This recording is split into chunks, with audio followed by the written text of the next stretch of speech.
Wire spy நியூஸ்ல 6th வரக்கூடிய ஒரு படம் தான் வார் 2. இந்த படத்தோட அஃபிஷியல் டீசர் கட்டை இப்போ லான்ச் பண்ணியிருக்காங்க. தமிழ் டப்பிங்லுமே சேர்த்து டீசரை ரெடி பண்ணி ரிலீஸ் பண்ணியிருக்காங்க. ஜூனியர் என்டிஆரோட வாய்ஸோட தமிழ் டப்பிங் சூப்பராக இருந்துச்சு. இந்த ஒயர் ஸ்பை நியூஸ் அப்படிங்கிறது இது வரைக்கும் கிட்டத்தட்ட 5 படங்கள் வந்திருக்கு. அந்த 5 படத்தில் வெறும் 3 படத்தோட தமிழ் வெர்ஷன் மட்டும்தான் நமக்கு ரிலீஸ் பண்ணியிருந்தாங்க. குறிப்பாக சொல்ல போனால் 2012 வந்த ஏக்டா டைகரும் அண்ட் 2017 வந்த டைகர் ஜிண்டாஹே அப்படின்ற படமும் இந்த 2 படத்துக்கும் ஹிந்தியில் மட்டும்தான் இருக்குது, தமிழில் இல்லை.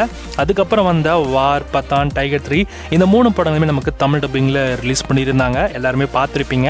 டைகர் 3யோட போஸ்ட் கிரெடிட் சீனில் வார் 2க்கான லீடு முடிச்சு தான் முடிச்சாங்க. இப்போ வார் 2மே வரப்போகுது. இந்த வார் 2க்கான அந்த ஒரு சின்ன சீனுமே வந்து டைகர் 3 போஸ்ட் கிரெடிட் சீனில் பார்த்துருப்பீங்க. ரித்திக் ரோஷனை டார்க் ஷேடில் காமிச்சிருப்பாங்க. அண்ட் குறிப்பாக அந்த போஸ்ட் கிரெடிட் சீனில் வந்த டைலாக்னு பார்த்தீங்கன்னா, ஒரு கேப்டன் ஒரு சோல்ஜர்ட்ட சொல்ல முடியாத ஒரு விஷயம், இந்தியாவுக்கு ஒரு புதிய எதிரி முளைச்சிருக்கான், அவனுக்கு முகமும் இல்லை, பேரும் இல்லை, அவன் இருளுக்குள்ளே வாழ்றான், அந்த இருளுக்குள்ள நீ கபீர் போகணும் அப்படின்னு இந்த மாதிரியான டைலாக்ஸ்லாம் வச்சு டைகர் 3யோடைய போஸ்ட் சீனை முடிச்சாங்க. இப்போ கட் பண்ணா வார் 2. ஆனால் இந்த வார் 2ல ஜூனியர் என்டிஆர் தான் வில்லனா பிளே பண்ணியிருக்காங்க. இப்போ சோல்ஜரான கபீர் நம்ம ஜூனியர் என்டிஆரை எப்படி பிடிக்கிறாரு அந்த டார்க் ஷேடோல போய். ஸோ இதுக்கப்புறம் நடக்கிற ட்விஸ்ட் அண்ட் டர்ம்ஸ் என்ன, உண்மையை ஜூனியர் என்டிஆர் யாரு, இதுக்காக இதெல்லாம் பண்றாரு, இது எல்லாத்துக்குமான பதில் இந்த வார் 2 படத்தோட ஸ்டோரியில் தான் இருக்க போகுது. ஆனால் ஸ்டோரி எப்படி டிராவல் பண்ணி எப்படி கொண்டு போறாங்கன்றது படம் பார்க்கறப்ப தான் நமக்கு தெரியும். இப்போதைக்கு ஒரு அவுட்லைன் ஸ்டோரி மாட நமக்கு தெரியுது.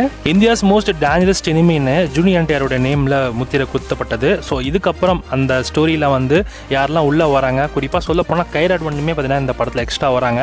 ஸோ அவங்களுக்கு இந்த மாதிரியான ரோல்ன்றது நமக்கு ஷோர் கட்டாக தெரியல. கிளைமேக்ஸில் வந்து ஸோ அவங்களோட கேரக்டர் வந்து ஒரு பெரிய ஹைலைட்டாக இருக்கும் அப்படின்ற மாதிரி சொல்லப்படுது. ஸோ இந்த படத்தில் அவங்க ஒரு ஹீரோயினாக தான் வராங்க. பட் அதை தாண்டி சாங்கில் மட்டும் இல்லாமல் ஒரு நியூ கேரக்டராக தான் இந்த படத்தில் மேக்ஸிமம் வருவாங்க அப்படின்ற மாதிரி சொல்லப்படுது. ஸோ மேக்ஸிமம் கபீர் கூட சேர்ந்து ஒர்க் பண்ணுறக்கூடிய ஒரு ஆளாக கைராட் பண்ணி வருவாங்கன்னு தான் நான் நினைக்கிறேன். அப்கோர்ஸ் இந்த படத்துலையுமே கேமியோ அப்பியரன்ஸ் அப்படின்றது கண்டிப்பாக இருக்கும். சல்மான் கான் அண்ட் ஷாருக் கான் 2 பேருமே இந்த படத்தில் வரதுக்கும் வாய்ப்புகள் ரொம்ப அதிகம். ஏற்கனவே சொன்னது தான் இந்த வார் 2ல எக்கச்சக்கமான ட்விஸ்ட் அண்ட் டர்ன்ஸும் அதை தாண்டி நிறைய விஷயங்களும் இருக்க போகுது.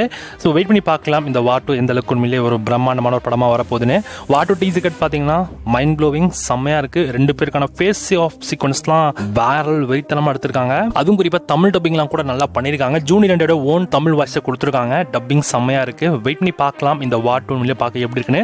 வருகின்ற ஆகஸ்ட் 14 அன்னைக்கு இந்த படம் நமக்கு கூலி படத்தோட கிளாஷ் ஆக போகுது.